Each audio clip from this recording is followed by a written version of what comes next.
ప్రపంచంలో దేన్నైనా మీరు తెచ్చుకోవచ్చు, కానీ మూడింటిని మాత్రం ఎట్టి పరిస్థితులలోనూ నీ ప్రమేయంతో నువ్వు తెచ్చుకోవడం సాధ్యం కాదు అన్నారు శంకరులు. ఇవే ఈ మూడే దైవానుగ్రహ కారణాత్. ఇవి మాత్రం కేవలం భగవంతుని యొక్క అనుగ్రహం చేత మాత్రమే వస్తాయి. ఏమిటవి? మొట్టమొదట వచ్చేది మనుష్యత్వం.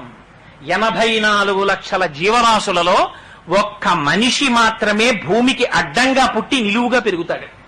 మిగిలినటువంటి జీవకోటిలో ఏదీ కూడా భూమికి అడ్డంగా పుట్టి అడ్డంగా వెళ్ళిపోవలసింది. ఒక్క మనిషి మాత్రం అడ్డంగా పుట్టి నిలువుగా పెరుగుతాడు. ఊర్ధ్వగామి అయి తెలుసుకోవలసినటువంటి బ్రహ్మమును తెలుసుకోవడానికి ఉపకరించగలిగినటువంటి ఉపాధి ఇది ఒక్కటే. అందుకే దీన్ని ఋతుమంతము అన్నారు. దీనిలో ఉన్నప్పుడు మాత్రమే నువ్వు సత్యమును తెలుసుకోగలవు. ఇంత పరమ పవిత్రమైనటువంటిది మొట్టమొదటిది మనుష్యత్వం. ఎంతమందో పుడుతున్నారు మనుష్యులుగా. పుట్టిన వాళ్ళందరికీ ఎంతో మంది అసలు భగవంతుడనేవాడొకడు ఉన్నాడనేటటువంటి జిజ్ఞాస కలగక ముందే వెళ్ళిపోతున్నారు. హిరణ్యాక్షుడు అంటాడు, నిరాహార నివిష్ట పాంధుల క్రియం సంసార సంచారుల్ ఒత్తురు కూడి విత్తురు సదా సంగంబులేదొక్కచో సురుల్ పోయిడి త్రోవపోయను భవత్సు నుండు తల్లి మహాశురుండాతడు తద్వియోగమునకున్ శోకింప నీకేటికిన్ అంటాడు. బాగా ఎండాకాలంలో ఆ వీధిలో చలివేంద్రం పెడతారు.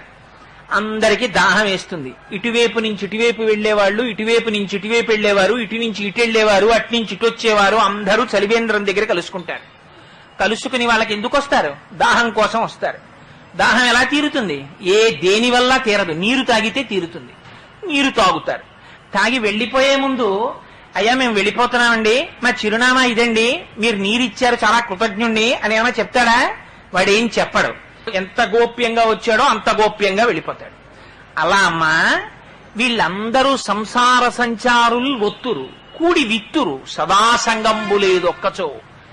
ఒక భార్య ఒక పిల్లలు అనుకుంటున్నావా? ఎన్ని కోట్ల జన్మలైపోయాయో.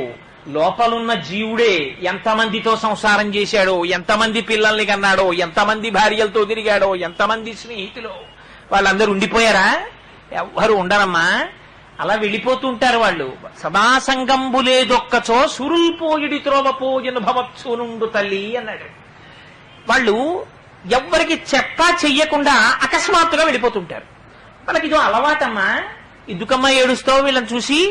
పోయాడంటే ఏమిటమ్మా నీ కొడుకు, ఇది అలవాటమ్మా చాలా కాలం నుంచి అంటాడు. అలా ఎందరో వస్తున్నారు, ఎందరో వెళ్ళిపోతున్నారు. వెళ్ళిపోయే వాళ్ళలో ఎంతమంది అసలు భగవానుడొకడు ఉన్నాడు వాణ్ణి తెలుసుకోవాలనేటటువంటి తాపత్రయం పొందిన వాళ్ళు ఎంతమంది? అందుకని దుర్లభంత్రయమే వైతత్. ఆ మూడింటిల్లో రెండవది ముముక్షత్వం. అసలు మోక్షం పొందాలనేటటువంటి ఆలోచన రావడమే కష్టం. వచ్చిన దారి చూపించేవాడెవరు? ఇన్ని దారులు. సామర్లకోటలో దిగి కాకినాడ ఎలా వెళ్లాలని అడగండి.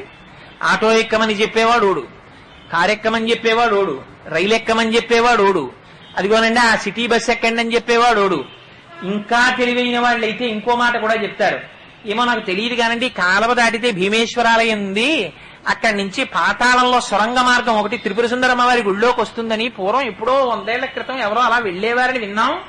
అలా కూడా మీరు వెడితే వెళ్ళొచ్చేమో ధైర్యం ఉంటే అని చెప్పేవా అప్రస్తుతవాదం వాళ్ళు కూడా ఉన్నారు. ఈ మాట నేను ఎందుకన్నానో తెలుసా అండి? హాస్యానికి అన్నానని అనుకోకండి. ఈ మాట జగద్గురువులన్న మాటలు నేను ఉటంకిస్తున్నాను. ఏ రకమైనటువంటి ఉపాసనా పద్ధతులను జీవి సర్వకాలముల యందు తట్టుకోవడం సాధ్యం కాదో, సమర్థుడైనటువంటి గురువు పక్కన కూర్చుని అనుక్షణము కాపాడుతూ ఇలా కదుపు ఇలా కదుపు ఇలా కదుపు అని చెబితే తప్ప ఒక్కొక్క యోగమునందు ప్రవేశించడం సాధ్యం కాదో అటువంటి మార్గములు చెప్పేటటువంటి వాళ్ళు కూడా ఉంటారు. అయితే ఇవన్నీ జయము వైపుకి తీసుకెడతాయా? ఎంత కష్టం. బయలుదేరి మొదలుపెట్టి మధ్యలో జారిపోయే వాళ్ళు ఎంతమందో. చిట్ట చివరి వరకు వెళ్లడానికి కావలసినంత జ్ఞాన దీక్షని ఇచ్చి తను పక్క నుండి నడిపించగలిగిన సమర్థుడైన మహాపురుషుడు లభించేదెన్నడో.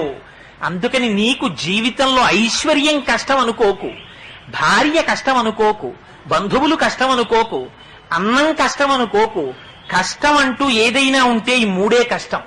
ఏమిటో తెలుసా? మూడు: మనుష్యత్వం, ముముక్షత్వం, మహాపురుష సమాశ్రయం. ఈ మూడు దొరకమంటే దొరికేవి కావు.